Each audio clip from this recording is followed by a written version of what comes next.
যাত্রীহীন আজও পড়ে রয়েছে ভুতুড়ে স্টেশন বেগুনকোদর। দিনের বেলায় দেখতে কেমন লাগে এই ভুতুড়ে স্টেশন দেখুন। প্রসঙ্গত উল্লেখ্য, এই বেগুনকোদর রেলওয়ে স্টেশনটি ভারতীয় দক্ষিণ পূর্ব রেলওয়ের রাঁচি বিভাগের একটি রেলওয়ে স্টেশন। এই স্টেশনটি পশ্চিম বাংলার পুরুলিয়া জেলার ঝালদা ও বেগুনকোদর শহরের মধ্যে রেল যোগাযোগ পরিচালনা করে। যাত্রী পরিত্যক্ত স্টেশনটি ভুতুড়ে স্টেশন হিসেবে পরিচিতি লাভ করে।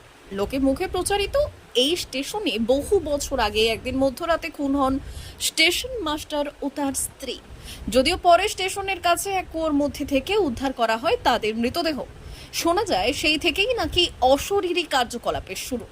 যদিও ওই ঘটনার পরই রাতারাতি পালিয়ে যান সব রেলকর্মী, বন্ধ হয়ে যায় এই স্টেশনে ট্রেন থামা। হানাবাড়ির মতো পড়ে থাকে শুধু পাকা স্টেশন বিল্ডিংটা। তবে এই দিন যাত্রী বা টিকিট পরীক্ষক অথবা রেলওয়ের কোনো কর্মচারী না থাকলেও রাজমিস্ত্রি ও হেলপারদের স্টেশনের বাইরে কাজ করতে দেখা গিয়েছে। এটির সঙ্গে স্টেশনের ট্রেন থামতেই যাত্রী ওঠানামা করেছে এই বেগুনকোদরে।